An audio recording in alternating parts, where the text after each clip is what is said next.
Hello everyone, जय हिंद।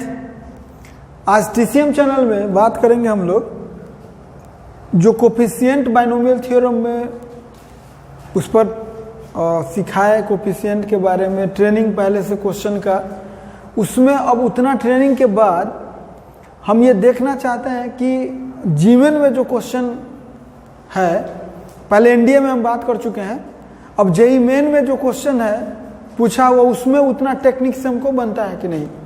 तो उसके लिए हम इसका दिखा रहे हैं आपको कि उतना टेक्निक पे अगर हम एज लाइक स्टूडेंट बनाए तो हमको क्या करना होगा, उतना कंसेप्ट से बनेगा कि नहीं। इसी के लिए हम रखे हैं ये सीरीज वीडियो का।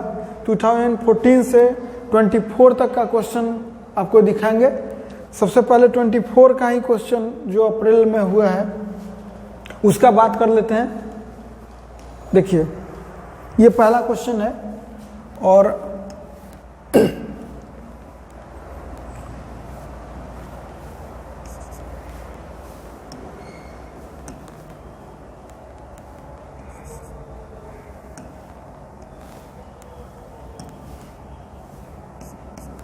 देखिए, सबसे पहले कह रहा है कि if the coefficient of x to the power 4, x to the power 5 and x to the power 6 in the expansion of 1 plus x to are in the arithmetic progression, यानी सबसे पहला अर्थमेटिक प्रोग्रेशन का concept है। इसका concept आपको मालूम है कि अगर a b c ap में होता है तो b is equal to a plus C by 2 होता है, यानी 2b is equal to a plus C. यही कंसेप्ट है, ये जो अर्थमेटिक प्रोग्रेशन है उसका कंसेप्ट है ये। अब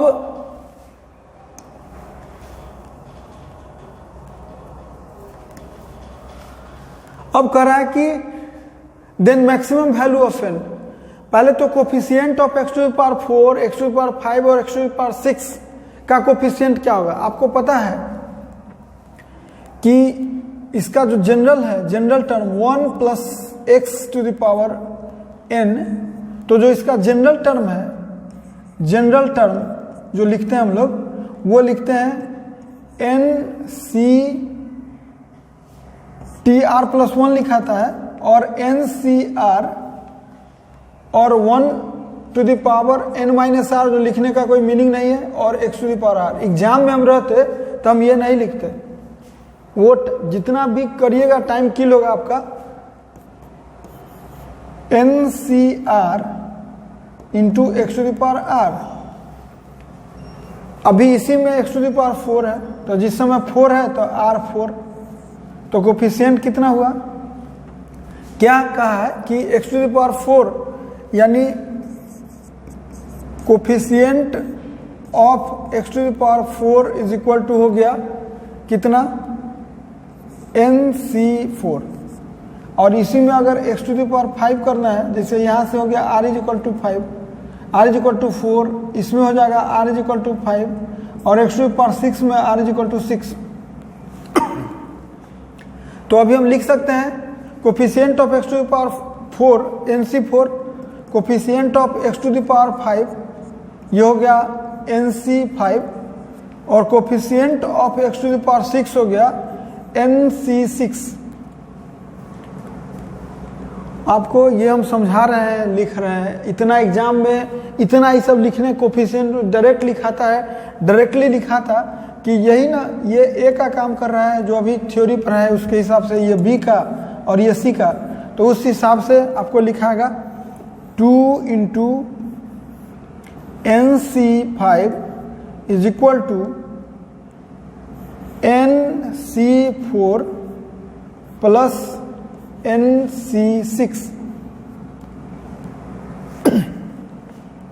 अब सॉल्व करेंगे, सॉल्व करिए, तो सॉल्व करेंगे तो लिखेंगे 2 factorial n upon factorial 5 into factorial n minus 5 is equal two factorial n factorial 4 into factorial n minus 4 plus factorial n upon factorial 6 into factorial n minus 6। अब इतना लिखने के बाद फैक्टोरियल n तो बोथ साइड से cancel out हो गया, और यहाँ से आप जानते हैं कि फैक्टोरियल 5 को लिख सकते हैं, इसको 5 इंटू फैक्टोरियल 4, और इसको लिख सकते हैं 6 इंटू 5 इंटू फैक्टोरियल 4, और इसको लिख सकते हैं आप n minus 4 into factorial n minus 5। n minus 5 को भी ब्रैकेट में लिखिए और इंटू में फैक्टोरियल n माइनस 6 कर लीजिए। इसको लिख सकते हैं n minus 5 into factorial n minus 6। Factorial n और factorial n minus 6 cancel out होने के बाद इसमें आपको बच गया कितना, 2 अपॉन फैक्टोरियल 4 भी कैंसिल आउट हो गया, तो बचा कितना 2 अपॉन 5, और यहां से बचा n माइनस 5। फिर बचा यहां से 1 upon n minus 4 into n minus 5 plus 1 upon 30, यही बच गया। अब हम लोग क्या करेंगे, अब n का वैल्यू दो तरीका, या तो इसको पूरे को सॉल्व कीजिए, एक ऑप्शन है कि पूरे को सॉल्व करेंगे फिर सॉल्व करके n का वैल्यू निकालेंगे, एक ऑप्शन आपके पास है। इसमें डिनोमिनेटर में नहीं रहता तो पूरा सॉल्व करते हैं हम। अगर आप इसको चाहते हैं कि हम सॉल्व नहीं करें तो सीधे यहाँ से वैल्यू रखना शुरू कीजिए, n के जगह दोनों साइड LHS में RHS में जो वैल्यू सेटिस्फाई कर दिया वो आंसर होगा आपका।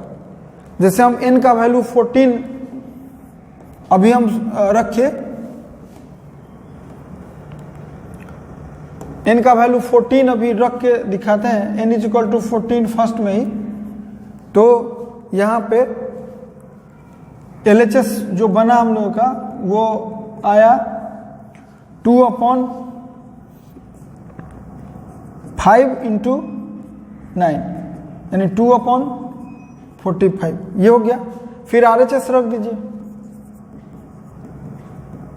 RHS रखेंगे तो रखिए 1 अपॉन 9 माइनस n का वैल्यू 14 माइनस 4 दैट इज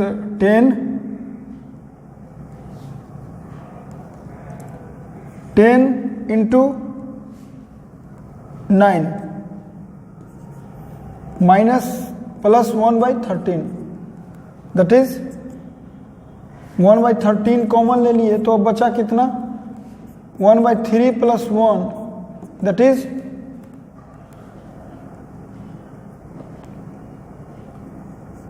2/45। देखिए LHS और RHS मैच कर गया तो 14 आंसर हो सकता है, लेकिन इसमें तो ऑप्शन में 21 भी है 28 भी है, अब 7 तो नहीं होगा ये गारंटी है। अब 21 और 28 यहाँ पे n के जगह 21 रख के देखेंगे और फिर n के जगह 28 रख के देखेंगे, इससे दोनों से नहीं आएगा LHS RHS, तो उस समय आंसर जो हो गया हम लोग का वो 14 हो गया, यानी आंसर कौन हो गया ए।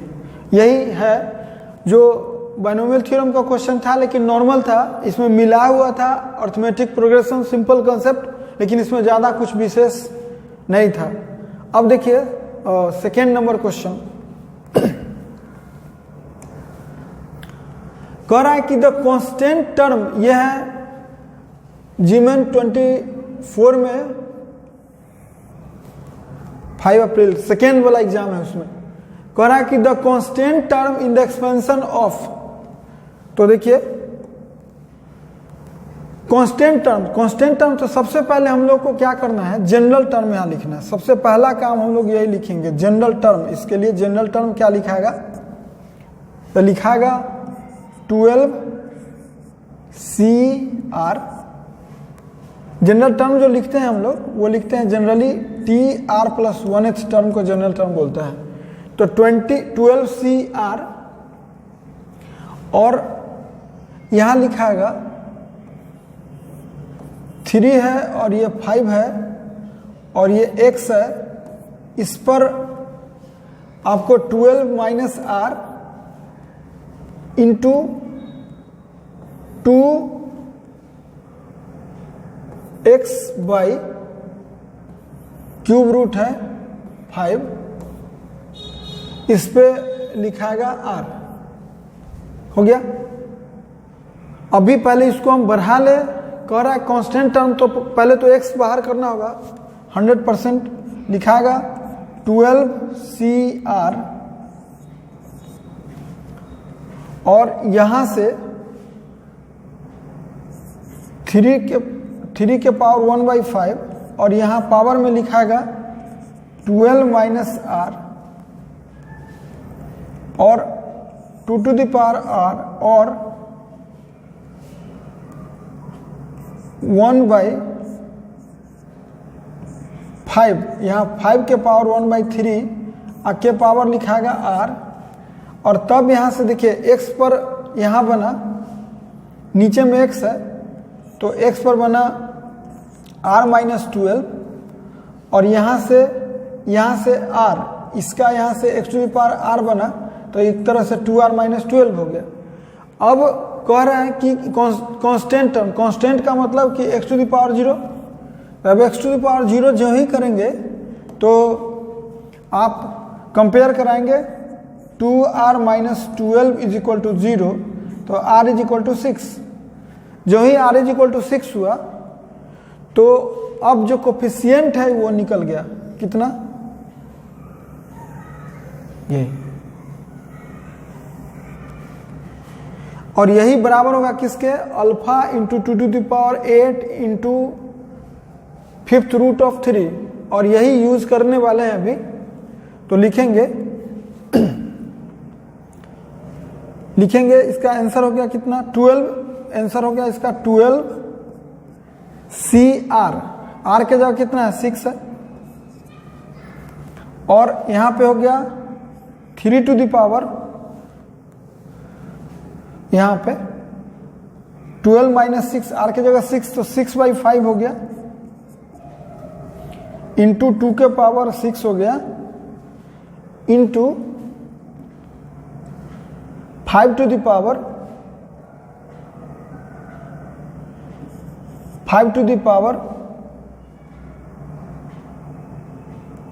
-2 हो गया। और ये बराबर किसके हो गया, ये बराबर हो गया हम लोगों को alpha into 2 to the power 8 into 3 to the power 1/5 के। अब यहां से हम लोग अल्फा निकालेंगे और फिर उसमें 25 से इंटू कर देंगे। तो देखिए इसको लिख सकते हैं कितना, 12 से 6 को निकालना होगा, आपको पहले लिखना होगा, तो लिखेंगे आंसर इसका 12 into 11 into 10 into 9 into 8 into 7 upon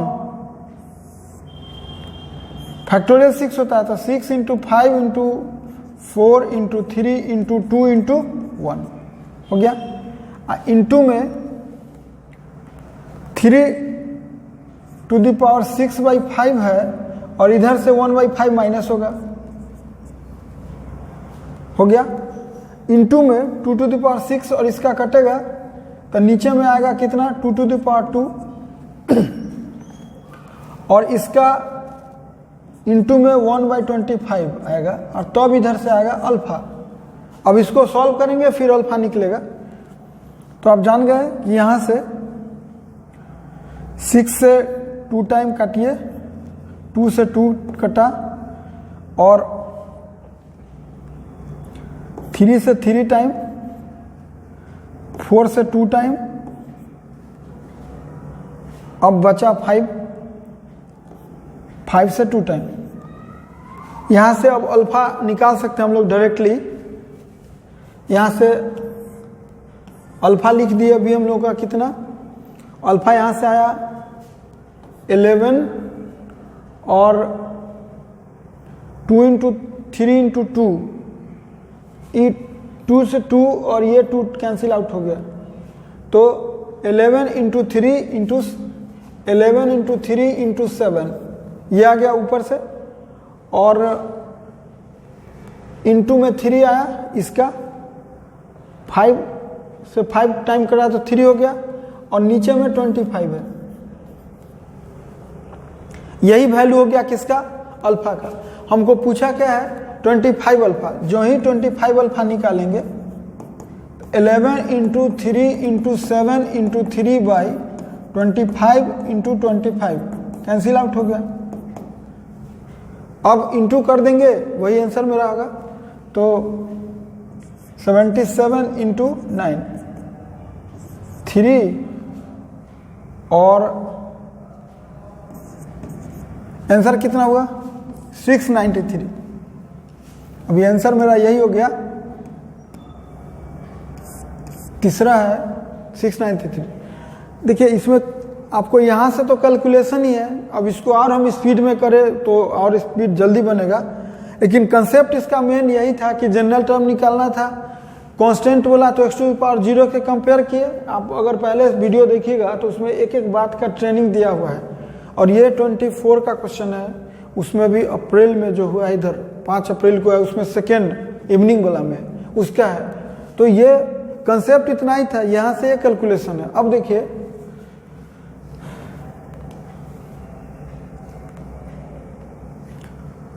कह रहा है कि if the second, third and fourth term, ये जीमेन 24 का है 6 अप्रैल को, फर्स्ट जो मॉर्निंग सेशन है उसका है। If the second, third and fourth term in the expansion of x plus y to the power n are इतना इतना इतना, यानी सबसे मेन है कि x plus y to the power n है, इसमें आपको निकालना है सेकेंड टर्म। ऐसे कोफिशिएंट से रिलेटेड कम है, ये सेकेंड थर्ड टर्म है, लेकिन फिर भी हम इसी में रख दिए। तो हम क्या करेंगे? सबसे पहले T2 सेकेंड टर्म, तो सेकेंड टर्म कितना होगा? तो T2 कितना है? NC2 x to the power second term है, तो T2 लिखते हैं, तो यहाँ NC1 लिखाता है, जो यहाँ रहता है उससे एक कम, और यहाँ पे n-1 और y पर पावर 1 होगा, एक काम हो गया। अभी अगर हम T3 बात करें, T3 कितना होगा? तो T3 होगा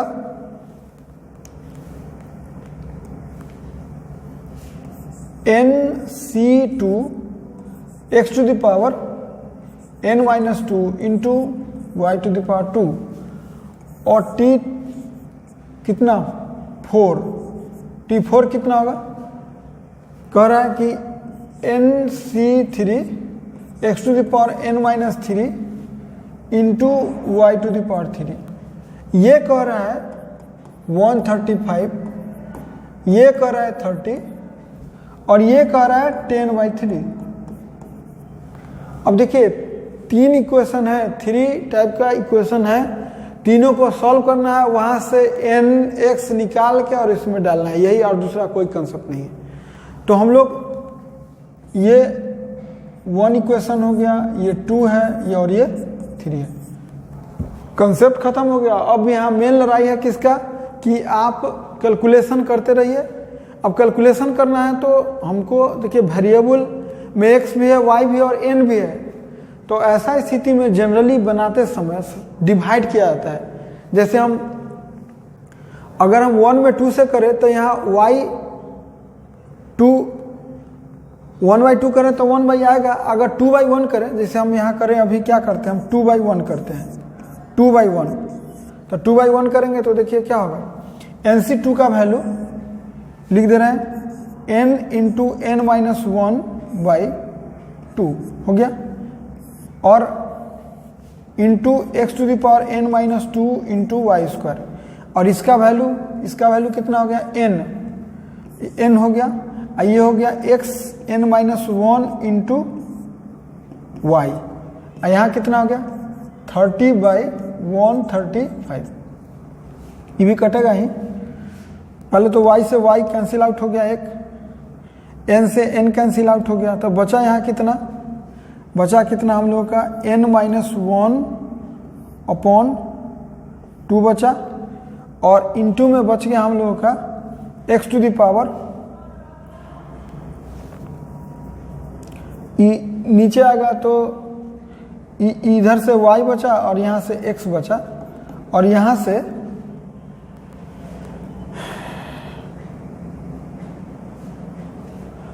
फाइव से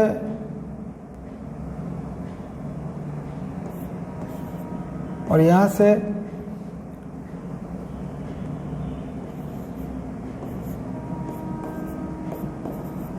बच गया कितना 2/9। ये हो गया आपको ए इक्वेशन हो गया। अभी हम 2/1 किए हैं, तब अब क्या करते हैं हम 2/3 कर लेते हैं, कर लीजिए 2/3, 2/3 कर लीजिए। 2/3 करते हैं तो NC3 का वैल्यू होगा n इंटू n-1 और इंटू n-2 बाई फैक्टोरियल 3 6, ये हो गया 3/2 करिए 3/2, ये इसका वैल्यू हो गया, इंटू में x to the power n-3 into y cube हो गया, और नीचे में हो गया n into n-1/2 into x to the power n-2 into y square. तो इसका वैल्यू होगा कितना 10/3/30, यानी इससे कट कैंसिल आउट हो गया, और यहाँ से दोनों से कैंसिल आउट हो गया, यहाँ से 2 से 3 टाइम हो गया, तो बचा कितना, यहाँ बचा n-2/3 इंटू इससे कैंसिल आउट हो गया, ई नीचे आएगा तो y, ऊपर से y बचा और नीचे आएगा तो x, ये कितना हो गया 1/9। देखिए ये आया आपका b। अब a और b यूज करेंगे तो हम n आराम से निकाल सकते हैं। देखिए a और b यूज करेंगे तब, अभी हम एक तीसरा भी कर लेते हैं।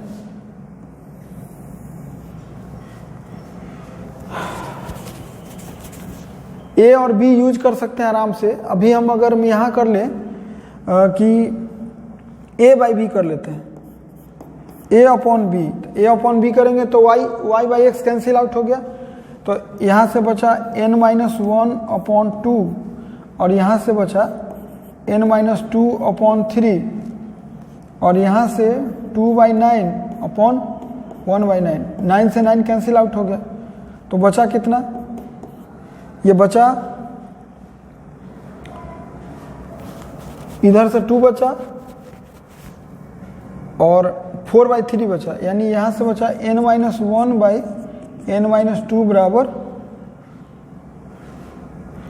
4/3 हुआ। तो अब यहाँ से होगा 3n-3 अपॉन इधर इज इक्वल टू 4n-8, तो यहाँ से निकल गया n का वैल्यू कितना 5। देखिए n का वैल्यू 5 निकल गया, इधर n इधर से n का वैल्यू 5, यानी हम लोग पहली n यहाँ हम निकाल चुके हैं, कितना 5। एक काम मेरा हो गया, n का वैल्यू निकल चुका। अब हमको क्या करना है, n का जो ही वैल्यू निकला तो आप एक इक्वेशन से निकाल सकते हैं। जैसे n का वैल्यू निकल गया 5, तो फ्रॉम a निकाल सकते हैं, फ्रॉम a निकाल सकते हैं आराम से, कितना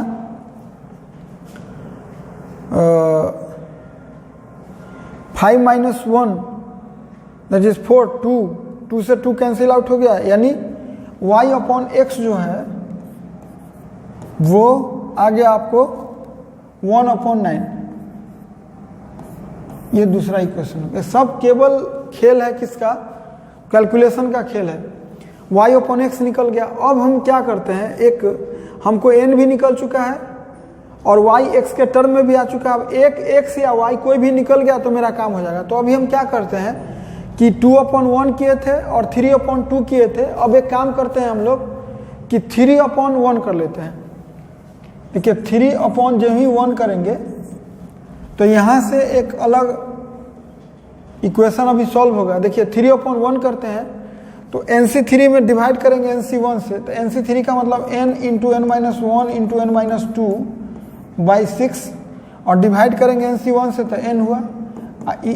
इंटू में x⁻n-3 अपॉन ये डिवाइड हो गया x⁻n-2 और इसका y² बचा और इधर से हो गया कितना,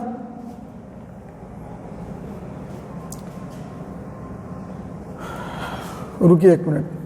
जैसे अभी y/x तो हम लोग का निकाला हुआ है, ये हम क्या करते हैं एक इक्वेशन में डाल देते हैं सबसे अच्छा।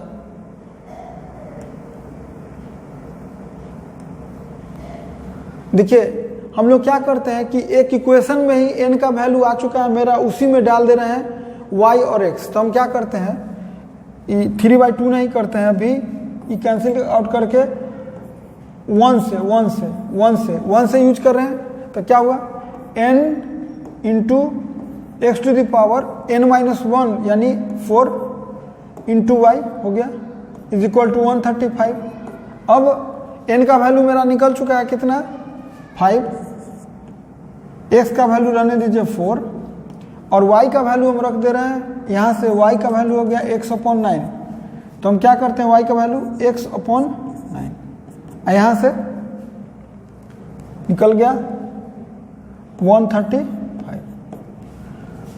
5 से काट दीजिए, 5 से कटेगा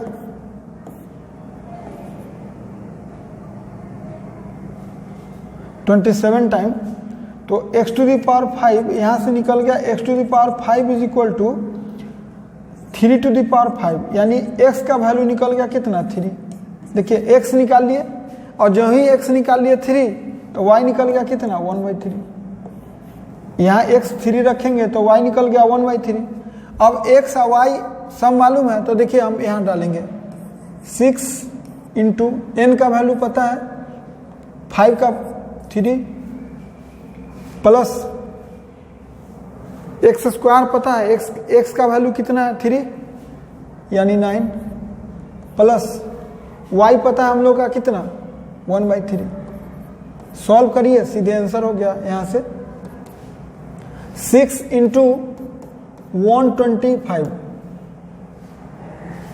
प्लस 54 और प्लस 2 इसको कर लीजिए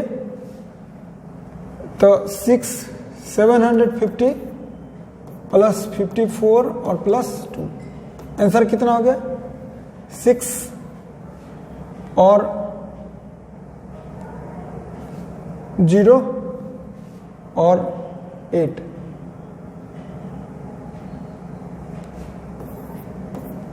यानी आंसर कितना हो गया 806। ये था 24 वाला क्वेश्चन। अभी देखिए अगला क्वेश्चन बात कर रहे हैं। कैलकुलेशन है, कंसेप्ट इतना ही था बस। ऐसा क्वेश्चन जब भी मिलता है तो रेशियो ही लेना होता है, यही एक टेक्निक है उसका। इसमें मेन क्वेश्चन से ज्यादा कैलकुलेशन ही। अभी 2 क्वेश्चन आप यही देखिए कि कैलकुलेशन मेन है।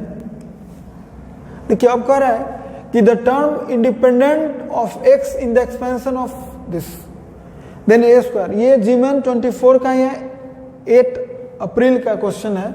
अभी कह रहा है सबसे पहले इंडिपेंडेंट, फिर से जनरल टर्म लिखना होगा और कुछ कंसेप्ट नहीं है। जनरल टर्म हम लोग क्या करते हैं इसमें लिखेंगे tr+1 ही लिखते हैं 10cr हो गया। उसके बाद √a पर 10 - r हो गया और यहां से x² पर 10 - r हो गया। इधर से 1/2 पर पावर r हो गया, और यहाँ से 1/x³ पर पावर r हो गया। अब सॉल्व केवल करना है बस। इसको लिख सकते हैं 10cr, और a पर हो गया 5 - r/2। हाफ अगर किए तो रूट a का मतलब a² हुआ, हाफ हुआ तो 10 - r/2, और यहाँ से 2 - r हो गया, कांस्टेंट अलग कर ले रहे हैं, और यहाँ से x⁻20 - 2r, और यहाँ से -3r। दैट इज अगर इसमें बात कीजिएगा तो x बराबर हो गया 20 - 5r, और 20 - 5r में अब x⁻0 इसी में है, x⁻0, कांस्टेंट टर्म का मतलब क्या x⁻0, तो 20 - 5r = 0, तो r = कितना होगा 4। जो ही 4 निकला तो पूछा कि a² बताइए। पहले तो इसका कोफिशिएंट जो है दिया हुआ है कितना 105, यानी इसका वैल्यू जो है वो 105 दिया हुआ है। तो देखिए इसका वैल्यू लिखते हैं पहले, कितना 10cr मतलब 10c4 हो गया, r का वैल्यू निकल चुका है, इंटू a⁻4 है तो a⁻³ इंटू 2 कितना -4, ये दिया हुआ कितना 105। हमको a² पूछा है, a निकल जाएगा तो a² निकाल ही लेंगे। 10c4 का मतलब हो गया 10 × 9 × 8 × 7 upon 4 × 3 × 2 × 1 into 8³ into 2⁴, that is 16 = 105। 3 से 3 टाइम हो गया, 4 और 2 कट गया 8, 3 से कटेगा 3 टाइम 35 टाइम, 7 से कटा 5 टाइम, 5 से कटा 2 टाइम, और 2 से कटा 8। तो a³ = कितना हो गया 8, a कितना हो गया 2, तो a² कितना होगा 4। आंसर कौन हुआ 4, यानी इसका आंसर कितना होगा 4। ये हो गया। ये थोड़ा सा इजी था विथ रिस्पेक्ट टू अलग अलग टाइम में अलग अलग, इसमें कैलकुलेशन उतना ज़्यादा टफ नहीं था। इसमें देखिए ये भी अप्रैल का ही है, 9 अप्रैल को है, जीवन 24 का ही क्वेश्चन है। कह रहा है कि the sum of the coefficient x⁻2/3 and x⁻2/5 in the binomial expansion इतना इज, यानी मेन लड़ाई किसका है कोफिशिएंट का। तो सबसे पहले आपको क्या करना है, आपको जनरल टर्म लिखना है। जनरल टर्म क्या होता है tr+1, ये कितना होगा तो लिखाएगा 9cr, और x⁻2/3, और यहाँ होगा 9 - r, और यहाँ 1/2 पर पावर r कर लेते हैं इंटू x⁻2/5 पर पावर r। अभी पहले हम सॉल्व करेंगे तब इक्वेट करेंगे इसको, यानी कितना हुआ 9cr इंटू 2⁻⁻r। हम कांस्टेंट टर्म अलग कर ले रहे हैं, और यहां से x पर आया कितना, यानी 6 - 2r/3 यहां से, और यहां से आया -2r/5। और बढ़ा लीजिए, इसको लिख सकते हैं 9cr into 2⁻⁻r into x⁻6, और हम लोग -15 कर लेते हैं, तो 10r और 6 16r, ये हो गया। अब देखिए अब क्या करेंगे, अब हम लोग का क्वेश्चन अब आ रहे हैं, ये तो हम जनरल टर्म पहले लिख लिए। अब कह रहा है कि x⁻2/3, यानी इसी में है x⁻2/3, तो ये जो है किसके बराबर होगा, इसके बराबर होगा, यानी 6 - 16r/15 इज इक्वल टू कितना होगा 2/3। सॉल्व कर लीजिए। तो 16r/15 इज इक्वल टू कितना 6 - 2/3 दैट इज 16/3 और 16/16 कैंसिल आउट हो गया 5, यानी यहां से निकल गया r इज इक्वल टू 5। हमको पूछा है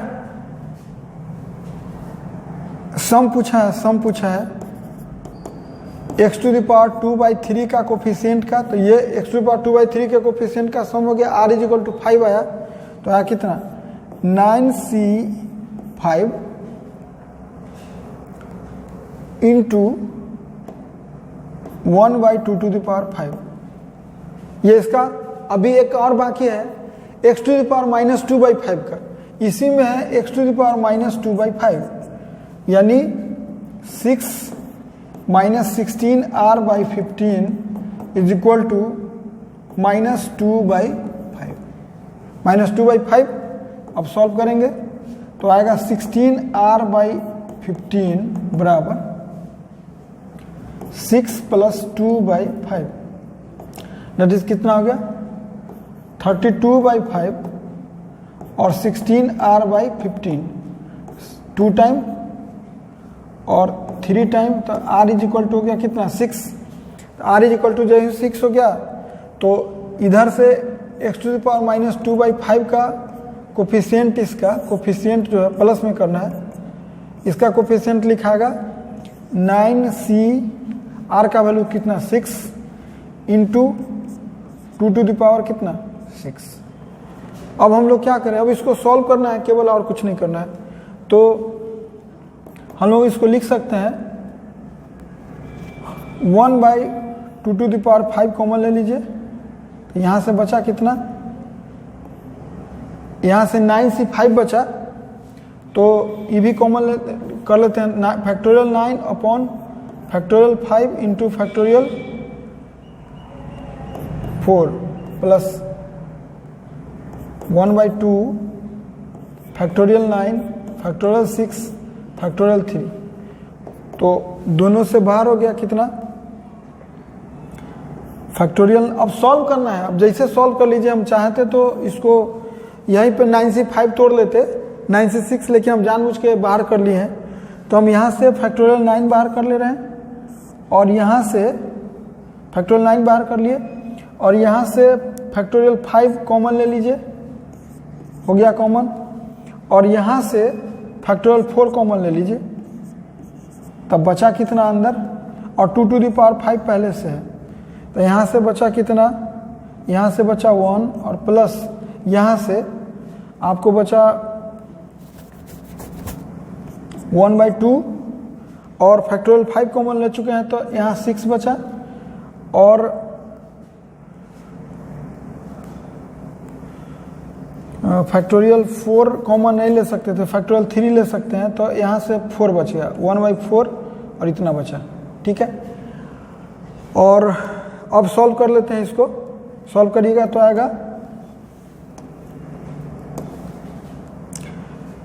9 फैक्टोरियल 5 कैंसिल आउट होगा, तो 9 × 8 × 7 × 6 फैक्टोरियल 5 कैंसिल आउट हो गया, और नीचे में बचा 2⁵ है, तो 2⁵ कर लेते हैं, 2⁵ कर लेते हैं, और यहाँ से फैक्टोरियल 3 बचा हुआ है यानी 6 बचा हुआ है, और अंदर में कितना बचा, अंदर में बचा 1/4 फिर कॉमन ले लीजिए, 1/4 फिर कॉमन ले लीजिए, तो बचा कितना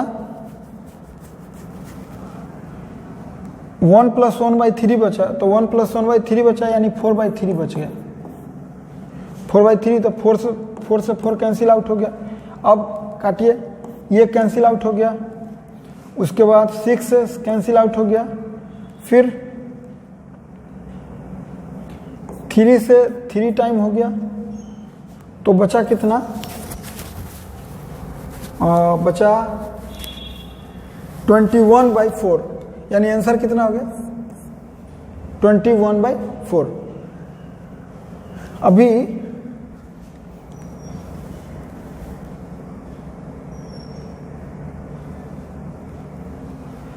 देखिए ये है G1 24 का क्वेश्चन 27 जनवरी वाला सेशन में। अभी अप्रैल वाला सेशन इंड कर गया।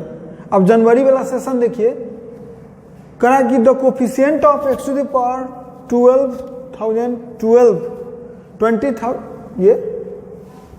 2012 जो है in the expansion of 1 minus x, यानी एक तरह से देखिए यह मेन खेल है क्या कि ये जो सेटिंग है इसमें 1 minus x to the power 2008 into, तो 2008 है तो हम इसको क्या कर लेते हैं 7 कर लेते हैं और इसको 1 माइनस एक्स अलग से रख लेते हैं और इधर 1 प्लस एक्स स्क्वायर और कर लेते हैं कितना 2007। इसको लिख सकते हैं 1 माइनस एक्स इंटू, अभी पावर सेम है तो अंदर इंटू हो जाएगा कितना 1 minus x into 1 plus x square.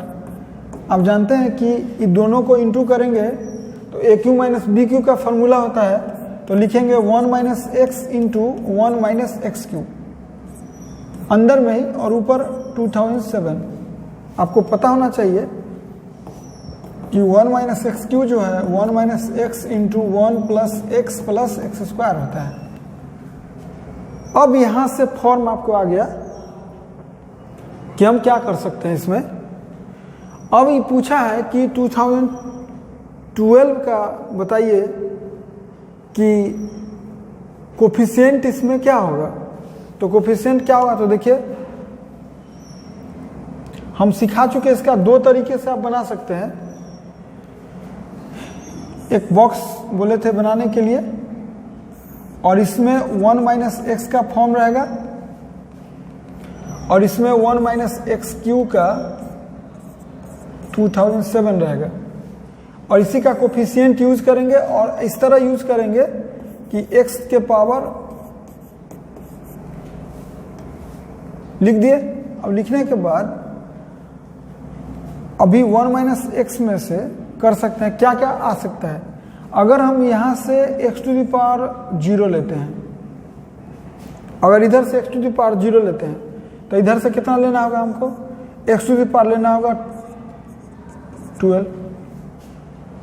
एक ऑप्शन है आपके पास कि इतना, अगर आप यहां से x के पावर 1 का कोफिशिएंट, अभी यहां से देखिए x टू पावर 0 का कोफिशिएंट तो यहां से 1 लिए हैं और यहां से x टू पावर 1 का कोफिशिएंट अगर लेते हैं तो अगर हम -1 लेते हैं तो यहां से लेना होगा x टू द पावर 2011।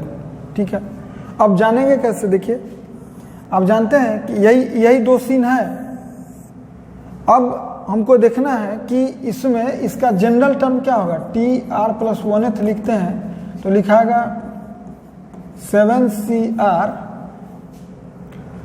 और 1 लिखने से कोई बेनिफिट है नहीं, -1 पर power R into x to the power 3R।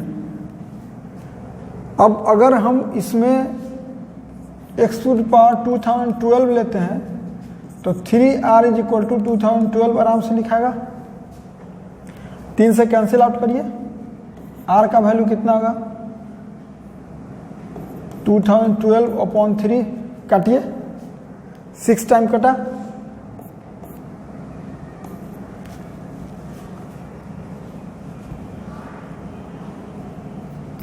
Eighteen हुआ, 0 हुआ, फिर दशमलव, जैसी दशमलव आया इसका मतलब R कभी भी जब भी होता है तो R नेचुरल नंबर होगा, इसके हिसाब से कोफिशिएंट इसका 0 हो गया। जब संभव है नहीं, R आएगा ही नहीं तो 0 कोफिशिएंट हो गया। इस क्वेश्चन में 2011 करेंगे तो 3R इज इक्वल टू 2011, तो R कितना होगा 2011/3, फिर से काटिए 670, फिर डेसिमल भी आएगा, डेसिमल आएगा तो सोचिए कि फिर से 0 होगा। तो क्या हुआ रिक्वायर्ड आंसर कि 1 इंटू 0 प्लस -1 इंटू 0, यानी क्या हुआ 0। इसका आंसर क्या कहा, इसका आंसर क्या होगा कि 0, यानी ये जो क्वेश्चन पूछा था उसका एक्सपेंशन में जो कोफिशिएंट होगा वो 0 होगा। ये था सेशन।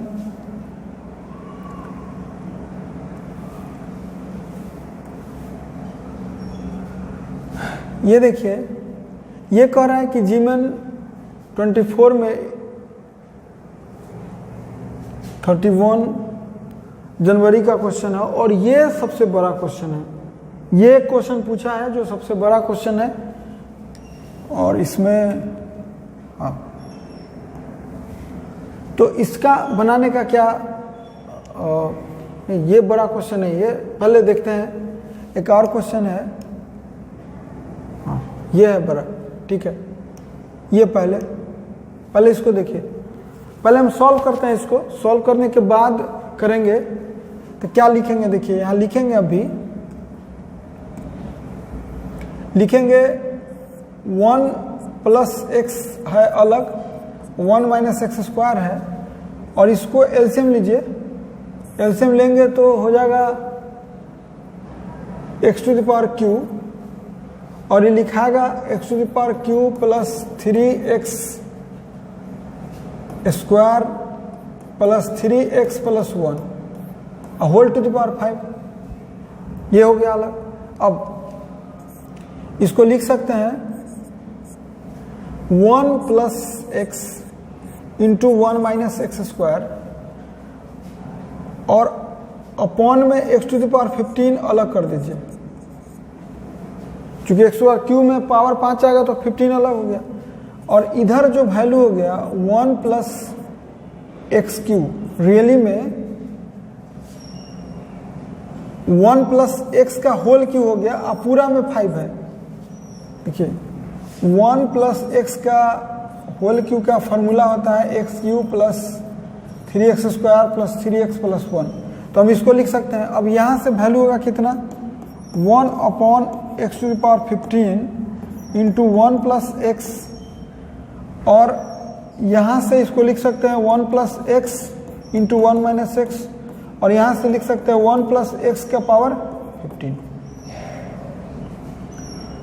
तो इसको लिख सकते हैं आप 1 by x to the power 15 और ये दोनों, ये 2 और ये, तो हो गया कितना 1 minus x into 1 plus x to the power 17। ये ओरिजिनल हो गया। अब हम बनाएंगे आराम से। अब पूछा है कि देखिए, अब क्वेश्चन पूछा है कि sum of coefficient of x Q. अब जानते हैं कि एक्स क्यू का कोफिशिएंट पूछा है और एक्स टू पावर माइनस 13। आपको पता है कि जो भी रहता है यहाँ पे दिया हुआ, अगर एक्स क्यू का पूछा तो यहाँ पे लिखाता है 1 अपॉन, जो यहाँ रहता है उससे डिवाइड हो जाता है, तो 1 अपॉन 15, यानी कितना हुआ 1 एक्स टू द पावर 18 का कोफिशिएंट खोजना है और एक खोजना है, एक यहाँ खोजना और दूसरा खोजना है x to the power minus 13 में डिवाइड करेंगे 1 upon x to the power 15 से, तो होगा कितना एक्स टू द पावर 2। यानी दो बात खोजना है, एक्स स्क्वायर का कोफिशिएंट और एक्स टू द पावर 18 का कोफिशिएंट किसमें, इसमें, इतना में केवल। अगर इतना हम लोग निकाल लिए तो आंसर आराम से हम निकाल सकते हैं। तो सबसे पहले हम क्या करते हैं कि एक्स टू द पावर 18 का कोफिशिएंट निकालते हैं किसमें, इसमें। तो देखिए हम यहाँ से एक बॉक्स बनाते हैं, इधर रखते हैं इसको ऐसे। आप जानते हैं कि अभी जो यूज़ करना है, हमको यूज़ करना है 1 minus x into 1 plus x to the power 17, ठीक है। तो हम x to the power 18 use करने जा रहे हैं, तो x to the power 18 use कर रहे हैं तो बॉक्स बना दे रहे हैं। यहाँ से अगर एक्स टू द पावर 0 हम यूज करेंगे तो इसका कोफिशिएंट 1 हो गया, और यहाँ से इसके लिए जनरल टर्म लिखिए TR प्लस 1, यानी 17 CR x to the power R। और यहाँ से अगर हम इधर से x to the power 0 use कर रहे हैं तो इधर से x to the power 18 use करना होगा हमको। तो एक्स टू द पावर 18 जैसे यूज करिएगा तो R इज इक्वल टू 18 हो गया, R इज इक्वल टू 18 हो गया। तो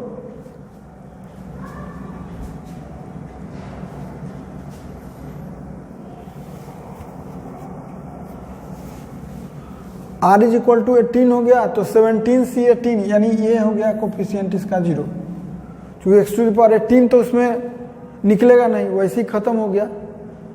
x टू द पावर 18 का कोफिशिएंट उसमें से ना आएगा। अब देखिए अगर हम इधर से x टू द पावर 1 लेते हैं तो इसका वैल्यू कितना होगा -1, तो यहाँ से लेना होगा कितना x टू द पावर किसका कोफिशिएंट 17, चूँकि हमको power x to the power 18 चाहिए तो इधर 0 लिए तो 18, अगर इधर 1 लेते हैं तो 17, तो 1 लेते हैं तो 17, तो अब 17 का कोफिशिएंट देखिए तो x टू द पावर 17 तो r 17 हो गया तो 17C17 यानी इसका वैल्यू 1 यानी इसका कोफिशिएंट 1, यहाँ से तो निकल गया, यानी कोफिशिएंट ऑफ यहाँ से क्लियर हो गया।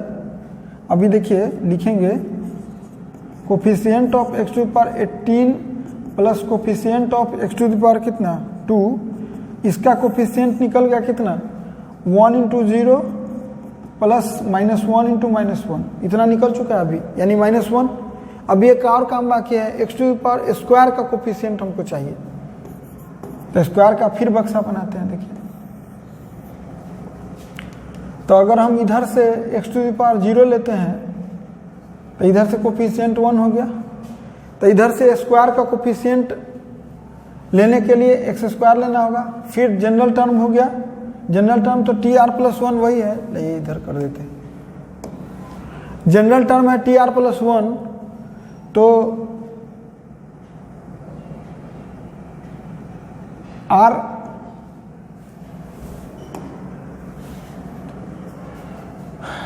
इज इक्वल टू 2 हो गया, तो इसके हिसाब से जो कोफिशिएंट हो गया हम लोगों का वो 17C2 हो गया।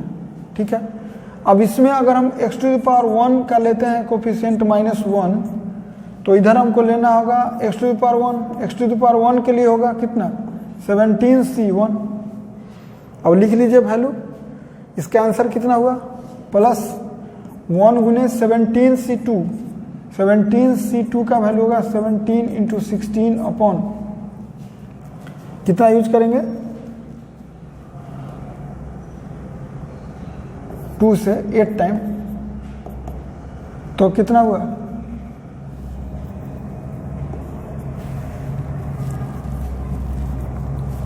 136 हो गया, और 136 में 1 से तो ये हो गया 136 और इधर से -17, यानी टोटल कितना आ गया 118, यानी आंसर कितना हो गया इसका आंसर कितना हो गया 118।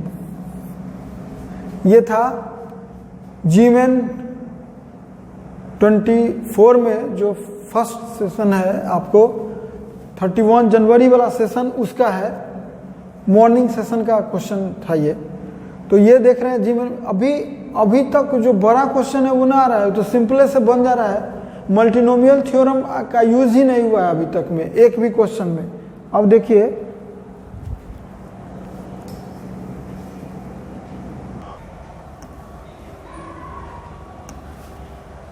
ये भी GMAN 24 का ही क्वेश्चन है, 1 फरवरी का है सेशन, जो इवनिंग मॉर्निंग टाइम का है, सबसे बड़ा क्वेश्चन है अगर गौर कीजिएगा तो।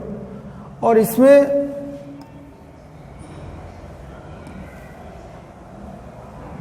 सबसे पहले तो इसको सॉल्व करेंगे अगर हम, तो लिखेंगे 1 + x टू द पावर 6 और यहाँ 1/x टू द पावर 6 हो गया, और बाद बाकी सब ठीक है।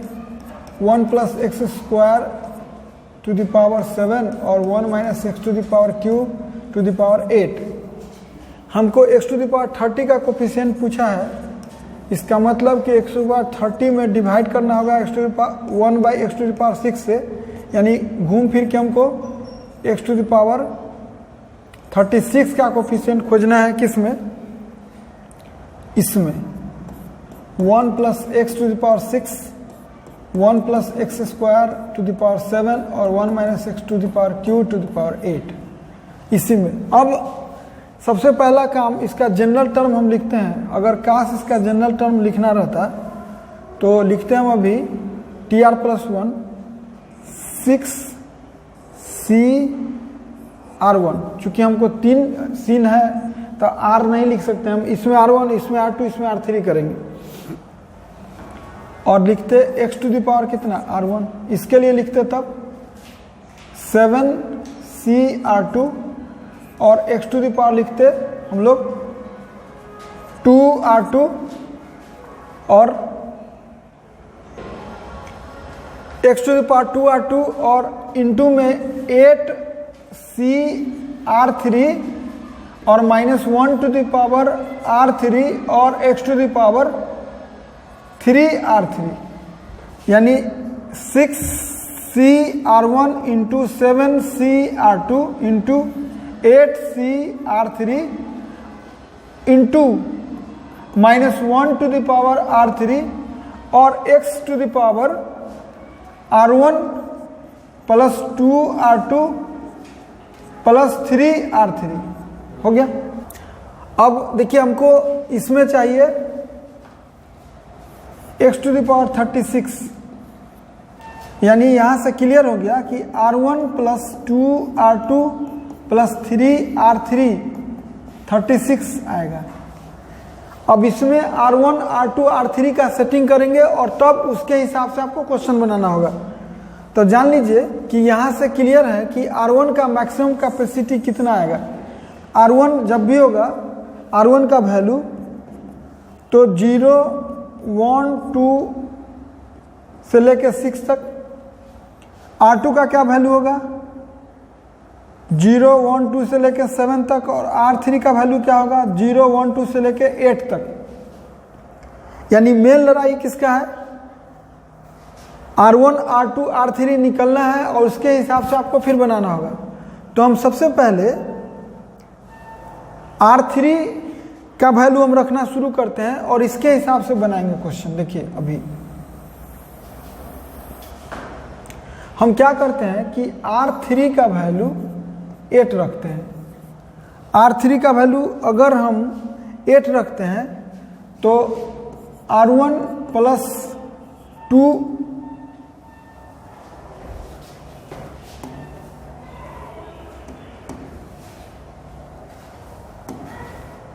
देखिए R1 प्लस 2 R2 का वैल्यू, R1 प्लस 2 R2 का वैल्यू आ जाएगा कितना 8 इंटू 3 तो 24 हो गया। तो 24 उधर जाके 12,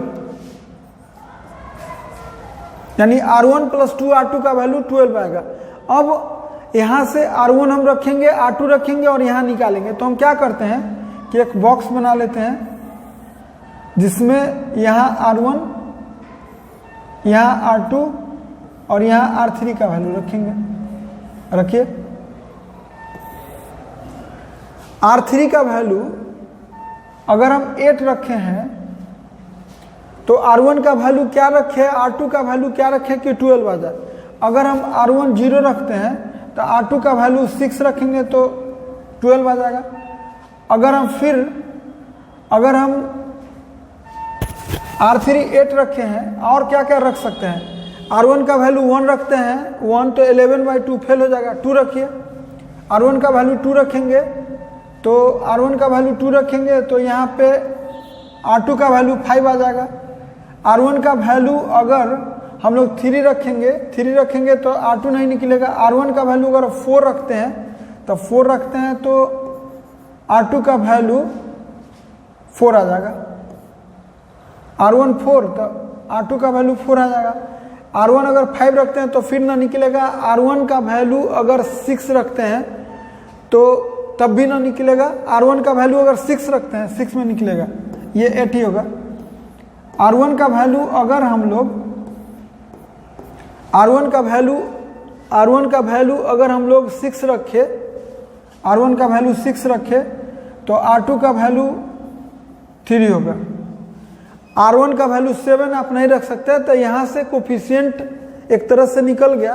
तो जिस समय ये केस है उस समय कोफिशिएंट जो निकला, कोफिशिएंट क्या निकला सो देखिए, इस केस में सब ऐड कर लेते हैं 6C0 और यहाँ से देखिए कोफिशिएंट क्या निकला है 6CR1 into 7CR2 into 8CR3 into -1 to the power R3। अब इसी का कोफिशिएंट लिख देते हैं, तो 6C0 into 7C6 into 8C8 और -1 to the power 8 plus 6C2 7C 8C -1 to the power 8, ये तो 8 ही रहेगा, और 6C2 और 7C5 plus 6C4 into 7C4 into 8C8 into -1 to the power 8 plus 6C6 into 7C3 into 8C8 और -1 to the power 8। आप जानते हैं कि 8C8 का वैल्यू 1 होता है और -1 टू द पावर 8 1 होता है, तो 2 पूरा सब जगह नेगलेक्ट कर सकते हैं, उससे कोई फर्क नहीं पड़ने जा रहा है। अब इसका वैल्यू केवल लिखना है, काम खत्म हो गया। जैसे इसका वैल्यू लिख सकते हैं, इसका वैल्यू 6C0 1 और 7C6 7, यानी ये 7 हुआ, और प्लस ये 6C2 का वैल्यू होता है 6 इंटू 5 15 इंटू 7C5 का वैल्यू होता है 7C2 का वैल्यू हो गया 21, और प्लस 6C4 का वैल्यू हो गया 6C2 मतलब 15, और 7C3 का वैल्यू हो गया 7 इंटू 6 इंटू 5 अपॉन 6, और फिर लास्ट में 6C6 1 और 7C3 का वैल्यू उतना ही होगा 7 इंटू 6 इंटू 5/6 और इतना। अब ये एक वैल्यू निकाल के सम कर लेंगे, एक अलग हो गया। अब हम क्या करते हैं, R3 जब 8 लिए हैं तब मेरा काम हो गया। अब क्या करते हैं, हम अभी केस दूसरा लेते हैं। R3 का वैल्यू, अब यहाँ से R3 हम 8 ले सकते हैं, R3 का वैल्यू 7 लीजिए। R3 का वैल्यू 7 लेते हैं, तब देखिए क्या क्या लिखाएगा। अगर हम R3 लिखते हैं R2 और यहाँ R1, R3 का वैल्यू 7 लिखे तो हमको लिखाएगा R1 प्लस 2 R2 का वैल्यू 21 और 21, तो 21 इधर से तो 15, यानी R3 अगर 7 रखते हैं तो R1 प्लस 2 R2 15। अगर हम R1 0 लेते हैं तो R2 ना निकलेगा, 1 लेते हैं तो 1 लेते हैं तो निकलेगा 1 लेते हैं तो निकलेगा R2 का वैल्यू 7। अगर हम 2 लेते हैं तब, अगर 2 लेते हैं तो 2 लेते हैं तो ना निकलेगा। 3 लीजिए तो निकलेगा 3 पर निकलेगा, 3 लेते हैं तो 6 और ये 7 ही रहेगा, और 4 लेते हैं तो ना निकलेगा। 5 लेते हैं तो निकलेगा 5 पर निकलेगा कितना, 5 पर निकलेगा 5 और ये 7। 6 लेते हैं तो ना निकलेगा, यानी यहां से एक निकल गया, ये 3 टर्म। अब यहां से जो कोफिशिएंट इसका होगा, इसमें लिखाएगा कोफिशिएंट, इसका कोफिशिएंट लिखाएगा 6C1 into 7C7 into 8C7 -1 to the power 7 plus 6C3 plus 7 into plus नहीं 7C6 into 8C7 into -1 to the power 7 और plus 6C5 into 7C5 into 8C7 -1 to the power 7। यहाँ से एक अलग निकलेगा, अपना सम निकल के आएगा। और एक लास्ट बच रहा है, अभी लास्ट नहीं, R3 7 लिए हैं। अब हम क्या करते हैं, R3 6 कर लेते हैं। देखिए यहाँ से अगर R3 6 करते हैं तो R1 प्लस 2 R2 जो है 18 आएगा। तो यहाँ से देखिए अभी ये R1 का वैल्यू, R2 का वैल्यू और ये R3 का वैल्यू। R3 अभी हम क्या किए हैं, अभी R3 हम 6 कर लिए हैं। R3 6 करते हैं, R3 जो ही 6 करिएगा तो अब 18, तो R1 का वैल्यू अगर हम 0 रखते हैं तो R2 9 निकल गया। R1 का वैल्यू अगर हम 1 रखते हैं तो ना निकलेगा। R2 का वैल्यू 2 रखते हैं तो 2 रखते हैं तो R1 का वैल्यू अगर 2 रखते हैं तो R2 का वैल्यू हो जाएगा 8, तो ये सही है। R2 का वैल्यू, R1 का वैल्यू अगर 3 रखते हैं तो नहीं बनेगा। R1 का वैल्यू अगर 4 रखते हैं तो इसका वैल्यू 7, इसका वैल्यू 6। R2 का वैल्यू अगर हम R1 का वैल्यू 5 रखते हैं तो नहीं होगा, 6 रखते हैं तो R1 का वैल्यू अगर हम 6 रखते हैं तो R2 का वैल्यू 6, अगर इस 6 रखते हैं तो R2 का वैल्यू 6 होगा और ये भी 6 होगा। अब एक बात देखना है इसमें कि रूल के हिसाब से R2 का वैल्यू जो हम लिखे थे अभी, R2 का वैल्यू 7 तक जा सकता है, तो ये कैंसिल आउट होगा और ये कैंसिल आउट होगा, यानी यहाँ पर 2 ही टर्म होगा, 4 7 6 और नहीं तो 6 6 6। अब इसमें तो जगह नहीं है लेकिन हम लिख दे रहे हैं। अगर इसका कोफिशिएंट लिखिएगा, कहाँ लिख दे, इधर देखिए, इसका हम यहाँ लिख दे रहे हैं। इसमें लिखागा 6C4 into 7C7 into 8C6 into -1 to the power 6 plus 6C6 7C6 into 8C6 into -1 to the power 6। ये तीनों कोफिशिएंट जब जोड़िएगा तो जो अल्फा का वैल्यू होगा वो -678 होगा, और मॉड अल्फा पूछा है तो हो जाएगा कितना, 678। ये सबसे बड़ा क्वेश्चन था 24 का, सबसे बड़ा क्वेश्चन। इतना केस वाइज इसको बनाना आपको पड़ेगा, दूसरा कोई विकल्प इसका नहीं है। ये कर सकते हैं और इतना के बाद इसका आंसर आएगा 678। अब देखिए, ये भी 24 का ही क्वेश्चन है। Calculate m and n with the coefficient of 7th and 13th term respectively in the expansion of this।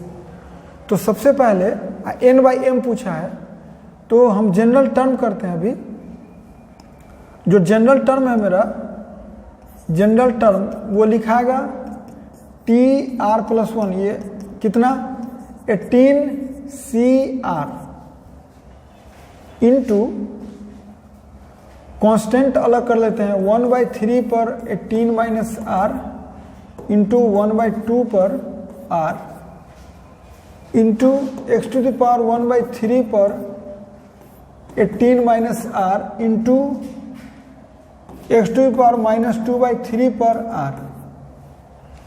तो लिखा है कितना 18CR और इंटू 3 पर पावर है माइनस या R-18 कर लेते हैं और 2 टू द पावर -R कर लेते हैं, और यहाँ से x पर पावर डायरेक्टली कर लेते हैं 18 - R/3 -2R/3। तो कितना हुआ 18 - R/3, तो 18 - 3R/3 दैट इज 6 - R, यानी x टू द पावर हो गया 6 - R। अब देखिए क्या कहा कि 7th टर्म T7 लिखना है, तो T7 लिखना है। तो अभी देखिए, जैसे हमको T7 लिखना है तो इसका हो गया 18C7 है तो 6 और 3 टू द पावर -12 और 2 टू द पावर R+1 का वैल्यू हुआ तो R ऑटोमेटिक 6 होगा, तो 6 होगा तो -6 और हो गया, ये कोफिशिएंट हो गया। और इसका T13 तो इसका कोफिशिएंट हो गया 18C12 और 3 टू द पावर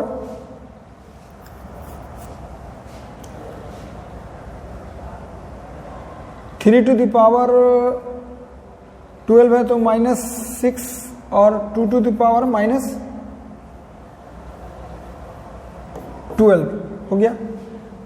अब ये कह रहे हैं कि एक m है और एक है n, तो हमको निकालना क्या है, n by m। n by m का 1/3 निकालना है। n बाई m का मतलब हो गया